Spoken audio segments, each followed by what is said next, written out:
सभी विश्वासी भाई बहनों को प्रभु यीशु मसीह के नाम में सलाम। आज मैं लेकर आई हूँ जंगली बीज का दृष्टांत। यह हमको मत्ती अध्याय 13 में 1 से लेकर 30 पद में देखने को मिल जाएगा। दोस्तों, यह हमको बाइबल की किताब से मिल जाएगा।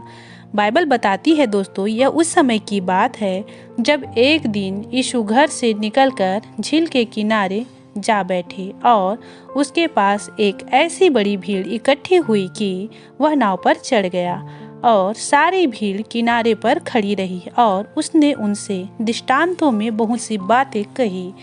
एक किसान बीज बोने के लिए बाहर निकला और वह जब हाथों से बीजों को बिखेर रहा था तो कुछ बीज मार्ग पर गिरा, परंतु पक्षियों ने आकर उन सब बीजों को खा लिया। फिर और बीज पथरीली भूमि पर गिरे। बीज बहुत जल्दी अंकुरित हुई, परंतु उनकी जड़ें भूमि की गहराई में जाने नहीं पाई थी। जब सूर्य निकला और गर्मी हुई तो वे पौधे मुरझा गए और मर गए। फिर दूसरे बीज झाड़ी के बीच में गिरे। इन बीजों ने बढ़ना शुरू किया, परंतु कांटों ने उनको दबा दिया। इसलिए कांटेदार भूमि पर गिरे बीजों में से निकले पौधे में से कोई भी अनाज उत्पन्न नहीं कर पाता। और दूसरे बीज अच्छी भूमि पर गिरे। वे बीज बढ़े और जितने बीज बोए गए थे उनमें से कोई 30 गुना, कोई 60 गुना, कोई यहाँ तक 100 गुना भी अनाज उत्पन्न किया। जो कोई भी परमेश्वर के पीछे चलना चाहता है वह उस बात पर ध्यान दे। जो मैं यह कह रहा हूँ, यह कहानी चेलों ने समझ नहीं पाया, इसलिए यीशु ने व्याख्या की। वह बीज परमेश्वर का वचन है।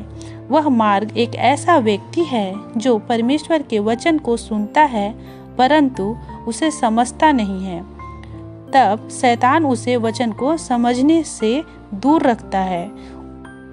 वह पथरीली भूमि ऐसा व्यक्ति है दोस्तों जो परमेश्वर के वचन को सुनता है और आनंद के साथ उसे स्वीकार कर लेता है, परंतु जब मुश्किलें समय आती है या जब अन्य लोग उसे सताते हैं तो वह परमेश्वर से दूर चला जाता है।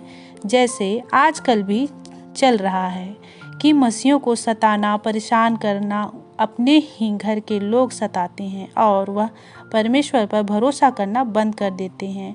वह कांटेदार भूमि ऐसा व्यक्ति है जो परमेश्वर के वचन को सुनता तो है, परंतु वह बहुत सारी बातों के बारे में चिंता करना आरंभ कर देता है और वह बहुत सा धन कमाने का प्रयास करता है। कुछ समय के बाद अब वह परमेश्वर को प्रेम करने में सक्षम नहीं है, इसलिए जो उससे प्रेम के वचन, परमेश्वर के जो वचन से सीखा था, वह उसे परमेश्वर को प्रसन्न करने में सक्षम नहीं करता है।